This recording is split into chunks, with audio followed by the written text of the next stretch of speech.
Dan mereka sendiri yang mengkafirkan dahulu. Ingat, jangan lupa. Mereka sendiri telah mengkafirkan ahli sunnati wal jamaati. Fatwa-fatwa mereka. Dan kita sudah simpulkan dalam satu CD. Mereka punya fatwa. Orang Nasibi semuanya adalah kafir. Bahkan lebih kejam dari orang Yahudi. Bahkan boleh dibunuh dimanapun berada.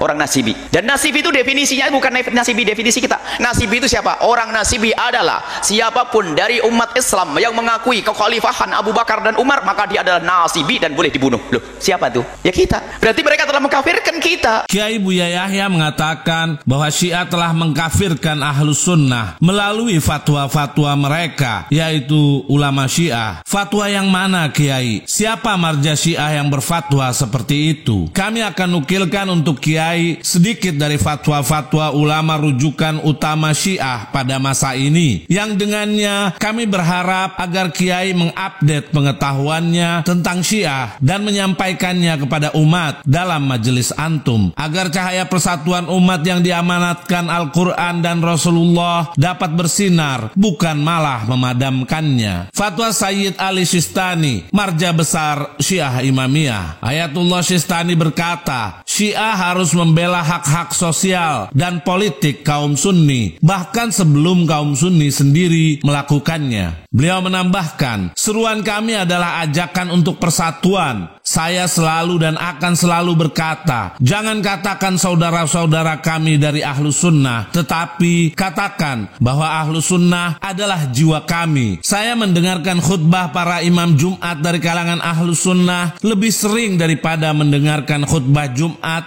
dari kalangan Syiah. Kami tidak membedakan antara Arab dan Kurdi. Islamlah yang menyatukan kita semua.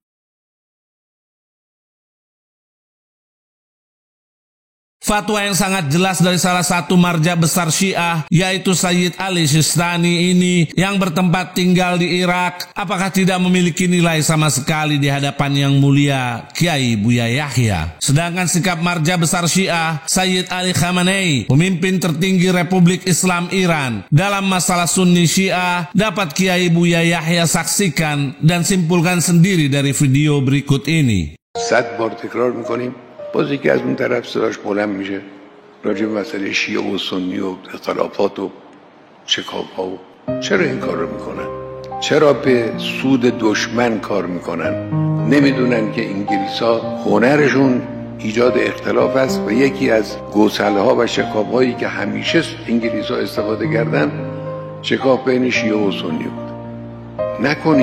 نکنند برادران با هم زندگی کنید. اختلاف نظر بله هست، در اعتقادات هم اختلاف نظر هست، در عقاید هم ما اشتراک نظر هم هست. ما این همه مشترکات داریم، اینا رو به کلی ندیده بگیریم بریم سراغ اختلافات. نگذارید. من سالهاست بر روی واژه امت اسلامی به خصوص متعمدن تکیه میکنم که ما فراموش نکنیم که یک امتی، بله بعضی ایرانی هستیم، بعضی عراقی هستیم، بعضی شامی هستیم و غیر ذالک، لکن این مرزها حقیقت امت اسلامی رو تغییر نمیده. همه سعی دشمنان اسلام این بود است که ما رو نسبت به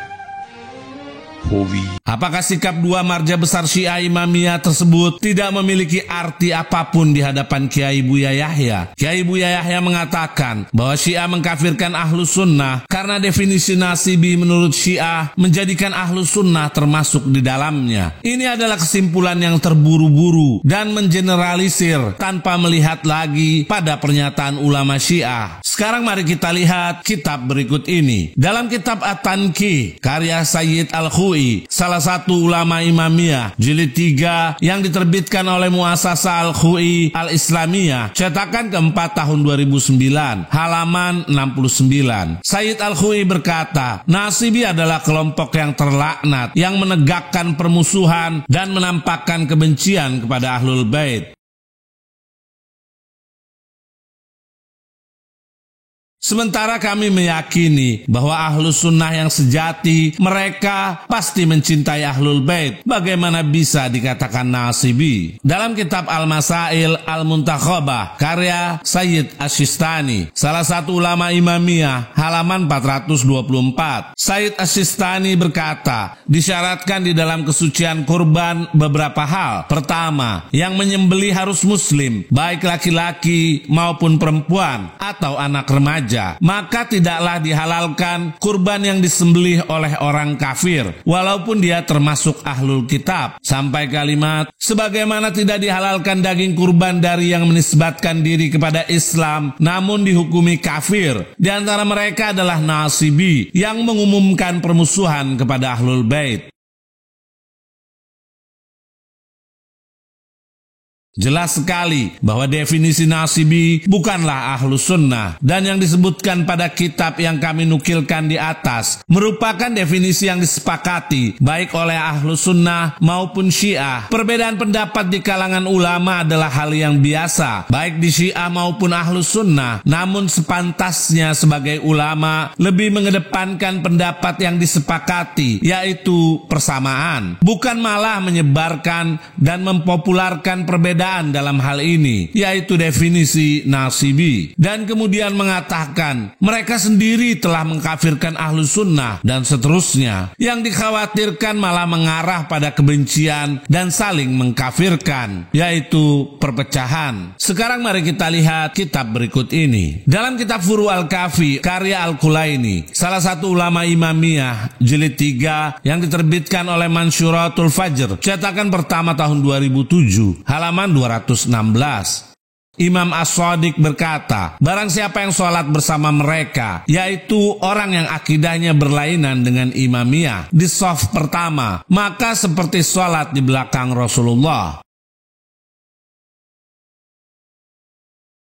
Dalam kitab Tahzibul Ahkam karya Syekh At-Tusi, salah satu ulama Imamiyah, jilid 3 yang diterbitkan oleh Darut Ta'aruf, cetakan tahun 1992, halaman 245, Imam As-Shadiq berkata, wahai Ishaq, apakah engkau sholat bersama mereka di masjid, yaitu bersama orang yang akidahnya berlainan dengan Imamiyah? Aku menjawab, iya. Imam berkata, sholatlah bersama mereka, karena yang sholat bersama mereka di shaf pertama seperti orang yang menghunuskan pedangnya di jalan Allah. Dalam kitab Man La Yahduruhul Faqih karya As-Saduq, salah satu ulama Imamiyah, jilid pertama yang diterbitkan oleh Muassasah Al-A'lami, halaman 281, Imam As-Shadiq berkata, jika engkau sholat bersama mereka, yaitu orang yang akidahnya berlainan dengan Imamiyah, maka akan diampuni dosamu sejumlah orang yang berlainan akidah denganmu. Melihat pada riwayat-riwayat di atas, jelas sekali apa yang dikatakan Imam Ja'far As-Shadiq. Maka, tidaklah mungkin Ahlus Sunnah termasuk nasibi dalam pandangan Syiah. Karena jika seperti itu, perintah Imam Ja'far As-Shadiq menjadi mustahil. Kami berharap kiranya para ulama yang menjadi sandaran bagi umat lebih mengedepankan narasi-narasi persatuan daripada perbedaan dan mengupdate pengetahuannya. Yang ingin kami tanyakan kepada Pak Kiai yang terhormat, bagaimana dengan riwayat berikut? Dalam kitab Sahih Sunan An-Nasai karya Al-Albani, salah satu ulama Wahabi, jilid 2 yang diterbitkan oleh Maktabah Al-Ma'arif, cetakan pertama tahun 1998, halaman 343. Diriwayatkan dari Said bin Jubair, dia berkata, aku sedang bersama Ibn Abbas di Arafah. Dia berkata, mengapa aku tidak mendengar manusia mengucapkan talbiyah? Aku menjawab, mereka takut kepada Muawiyah. Lalu Ibn Abbas keluar dari tendanya seraya berkata, labaik Allahumma labaik. Sesungguhnya mereka telah meninggalkan sunnah karena kebencian kepada Ali. Kami tegaskan, karena kebencian kepada Ali. Al-Albani berkata, sanad riwayat ini sahih.